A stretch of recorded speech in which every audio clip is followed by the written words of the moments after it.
Shaak-Ti est-elle victime du scénario? Parmi tous les membres de l'Ordre Jedi, aucun n'a eu un destin aussi confus et modifié que celui de Shaak-Ti. Il faut se rendre compte d'une chose, dans Star Wars, Shaak-Ti meurt 4 fois. Sa première fois apparaît dans une scène coupée de l'épisode 3, la revanche des Sith. Grievous, venu capturer le chancelier Palpatine sur Coruscant, s'infiltre dans le temple Jedi et surprend Shaak-Ti en pleine méditation. Il la tue froidement en lui plantant un sabre dans le dos. Sa deuxième mort, encore dans une scène coupée du même film, se passe à bord du vaisseau de Grievous. Anakin et Obi-Wan, infiltrés pour secourir le chancelier Palpatine, croisent Shaak-Ti retenue prisonnière par Grievous et ses gardes Magna. Par pure provocation, Grievous allume son sabre et la transperce devant eux.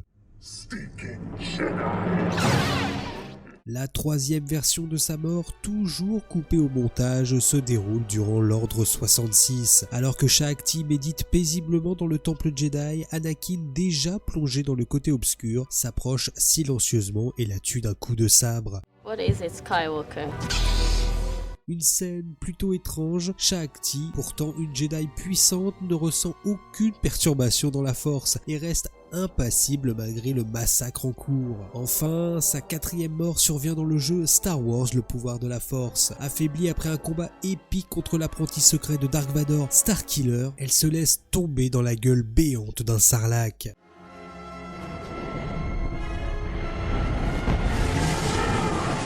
3 scènes coupées, une mort en jeu vidéo et toujours aucune version officielle claire et définitive. Cela pose une vraie question. Pourquoi le destin de Shaak-Ti est-il si flou? Est-elle un personnage sous-exploité ou simplement sacrifié dans la réécriture de l'histoire? Nous n'aurons probablement jamais de réponse définitive, si ce n'est que George Lucas a modifié à plusieurs reprises le scénario de l'épisode 3. Malheureusement, dans son choix final, aucune des scènes montrant la mort de Shaak-Ti ne fut retenue. Cela laisse son destin en suspens entre plusieurs versions sans qu'aucune ne soit véritablement canon. Un sort étrange pour une Jedi pourtant si marquante dans l'univers de Star Wars.